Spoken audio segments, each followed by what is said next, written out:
Let's take a look at section 5, more on section 5, least squares regression, linear, that is, least squares regression. So we want to look at a little more how to do these calculations, the correlation coefficient, and then Excel. I'll be using Excel on the iPad, which is a little step down from the computer version, but it'll be the best way to show you how to use it. All right, so we looked over the basic idea of you have these ordered pairs, right? You have like, this is just a scatter plot. And then there's basically a way to find the best fit line through all those points. Not going to go over that in detail. Then review just some basic concepts of graphing with slope and intercept of lines and how they look. You can check out any college algebra book on that or just algebra online kind of thing. I gave you a couple examples here. Now, this basically has no correlation. There's no way to, it's just a scatter plot all over the place. There's no graph you could say it fits.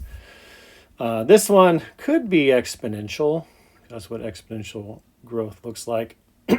So that would be like something else to look at. We're not looking at exponential correlation, mostly just linear correlation for this class. And that would be not something you'd probably ever see unless you've studied statistics.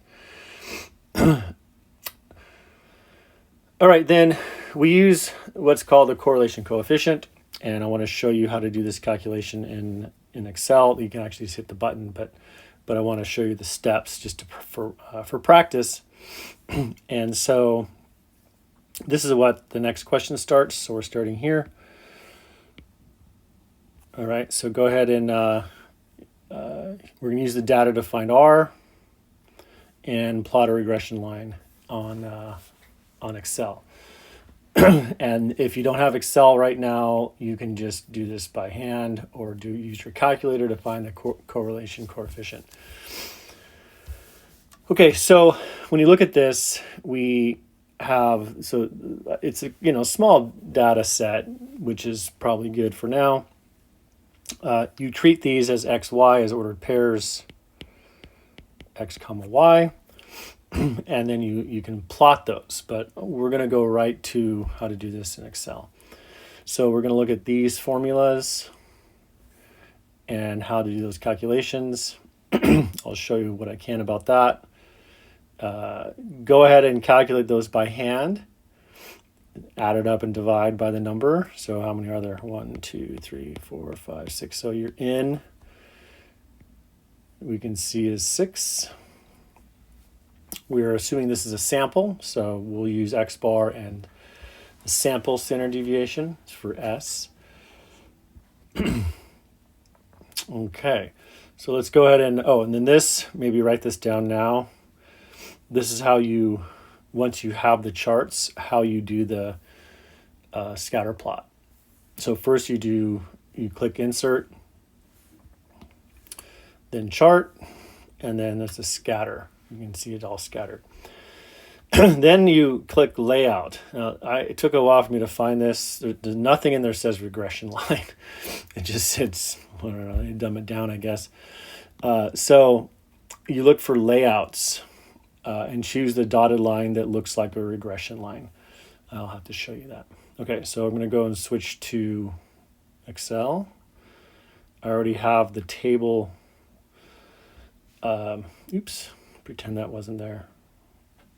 Okay, so here's a table. I already have the table written out, and I don't have a way to point, do I? So there's a table upper left corner right there, and so these are just typed in. Those are not the formulas. That's what we're going to end up calculating. So first, let's do the table. So you basically highlight the boxes like that, and then then you go to insert. All the way over here is charts, and it says scatter, and we're going to do the scatter with the dots. Okay, and that's what you get. I'm going to move this over, make it a little bigger. And you can click on the points, I think. Maybe you can you can on the computer. So if you on the computer, what you can do is if you hover over those points, then the points will show up. So I guess I could show you. This is a little risky. I can flip the camera. It's not letting me flip while I'm recording. Okay, never mind. So if you hover over those points on the computer, it'll show you the actual points. So you can kind of confirm what they are. This isn't really doing it. Yeah, it's not doing it on this. That's okay. All right, so let's do these calculations. I'm going to start with mean. Let's see if I can move that over to here. Okay, let's start with mean. So when you're doing formulas in Excel, you basically you click on it, the cell, and then up on the top is where you do it on a computer. And here, it kind of just shows up. So I double click on it, and then I need to do a keyboard. Yeah, and I don't like a small keyboard. Let's try that again. This is going to take a little bit because I don't usually use this one. Let's just get rid of this thing. I wanted a full keyboard, but it's not letting me do the full keyboard. Okay. So you say equals, and then it knows it's going to be a formula. So if you hit equals, then you can, if you know the formula, you write it in. So let's just do, actually, let's do this. Let's do one I know. The one I already know is like the sum. Okay, so let's do the sum. Go back. Okay, so if I say equals, and then I say sum, it comes up as a formula. And then you open a parenthesis, and then if I just highlight, say, those, then it's adding those up. And hit return, and there's the sum. Okay, so, but if you don't know the formula, you got to look it up. Okay, so let's look up the formula. So you go to formulas, and there's a bunch of different types of formulas: financial, logic, blah, blah, blah. Okay, and then on the computer, it'll show you it'll say statistics. On here, you got to find it. It's this one. And then you see average, a bunch of stuff. So you got to know which one is the right one, and you can look that stuff up. So we want to do, where is it? Average. Okay, so the mean is the average. They're calling it the average, even though it's actually the mean. If you click on it, then it gives you the format. So we want the mean of all the x values, which you should have already done by hand. You hit return, and there it is, 4.5.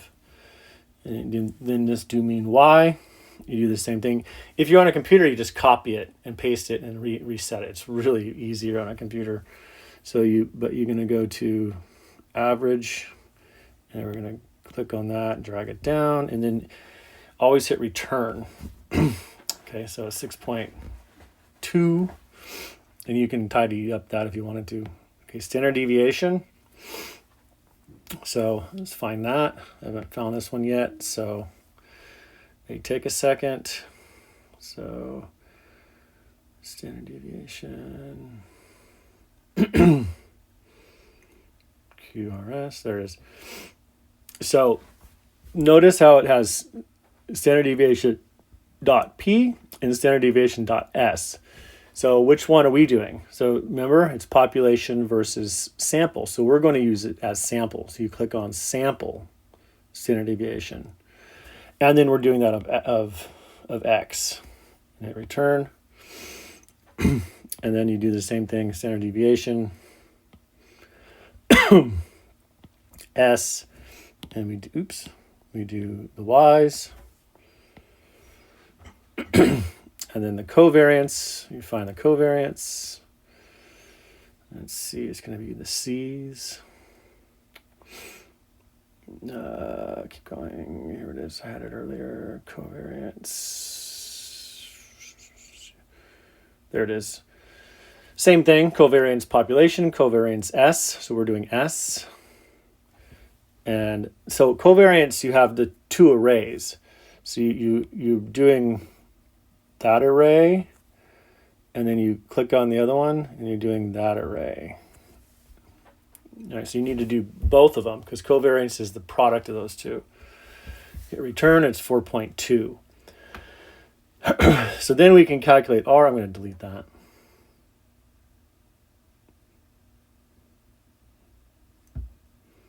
Where's delete? Oh, we'll just cut it. Not liking this iPad stuff, but oh well. Oh, you can, okay, so we calculated that. Let's calculate R. So R, let's just go back. I'm much more comfortable with writing stuff out. All right, so let's go back to here.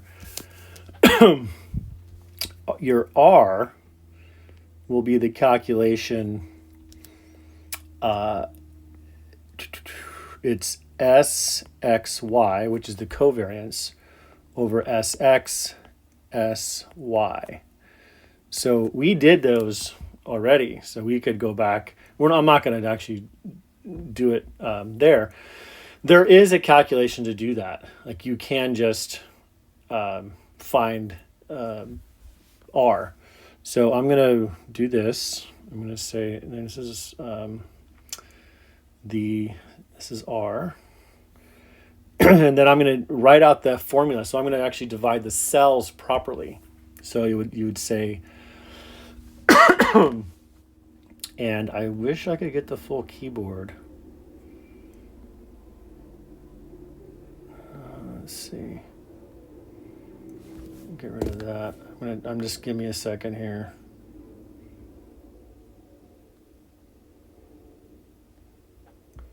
Oh well, I'll have to just do it. Okay. All right, just deal with it. So equals, and then it's going to be a fraction. So it's going to be the covariance, and then you're going to divide. I clicked on the top so I know where it's at better. And then you say divide, fraction bar, and then you're going to open a parenthesis, and then you're going to do standard deviation X, and then I'm going to click back again to make sure it goes there. Then I'm going to use the star for times, and then click the standard deviation Y, and then I'm going to close the parenthesis. And then always hit return to see if it works. And hit return, and there you go, 0.978244436. So it's close to 1. It's approximately 1. All right, so now let's go ahead and do regression lines. So you click on either on the computer or on the whatever you're using. Click on that, and now let's go to layouts. Took me forever to find this. Go to layouts, and then you can see the one up there looks like we're going to use the one with the numbers in it. So what looks like a regression line looks like it's that one. And sure enough, there we go. So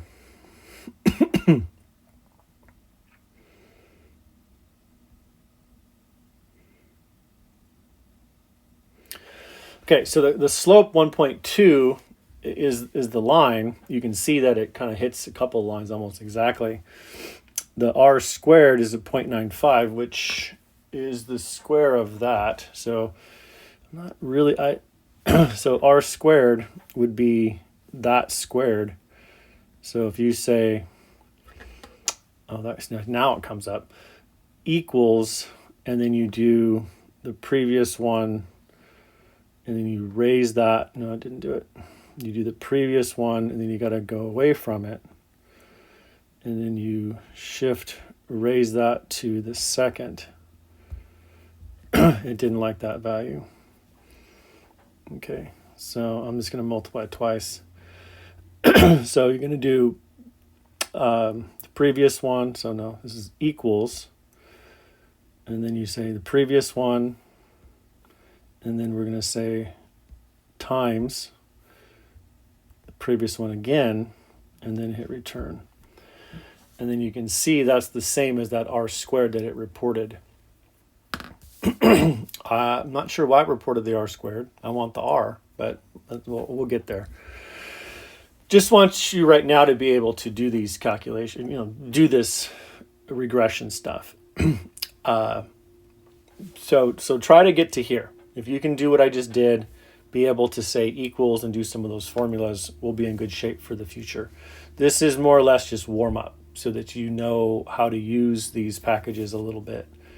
So remember, it's equals and then the formula. If you don't know what the formula does, then you click on it and it'll tell you how to do stuff. So let me show you that again.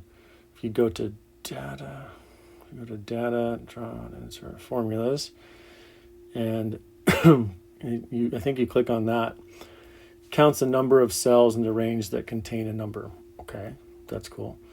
And then you go to covariance. It tells you need array 1 and array 2, returns population covariance to average the product, right? So it tells you what it's doing. It tells you the basic form you need and then how to calculate it. So we will have a bunch of these. We'll have we have F distribution. You have gamma stuff. Let's see, where's the one we're going to be doing later? We have normal distribution. We'll be talking about that.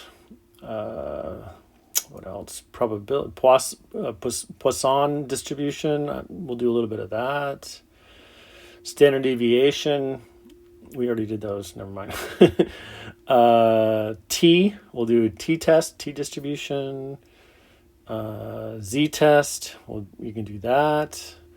And you have tables as well. You have chi-squared. Where's the chi-squared? There it is. Right, CHISQ, chi-squared test. You have that. Tells you what it is. You need actual range, expected range. So there's basically 2 sets of data for that one. Okay, so we'll get to that much later. So that's what we need to be able to do. Okay, let's see where we're at here. Let's go back to here. So we did that calculation. We got 9.7. I'm sorry, 9.7. 0.97 something. Okay, so it worked out just like we thought. Maybe not like you thought, but how I thought. Let's see what we have here. Let me just do one more thing on this. So the least squares regression line. Okay, and I'm going to show you just some details about it. So just so you know. So least squares regression line. So we say y. Sometimes they say y hat because it's like an approximation. Is b1x plus b naught, where b1, it's like the slope, you can call it m, but they're calling it b1, is r, which we just calculated, and then it's times sy over sx. And then b naught is a little more tricky, but it's the y-intercept. You can calculate that. Is y bar minus b1 x bar. If you take the means of each of the data sets, got to calculate b1, which is all of that. So it's kind of a complicated deal, but that is the y-intercept. So if you know the data set, then you can calculate the regression line by doing all that. Right now, I don't need you to do that. I want you to be able to play with Excel or a computer package to see what you can come up with. That's my goal at this point.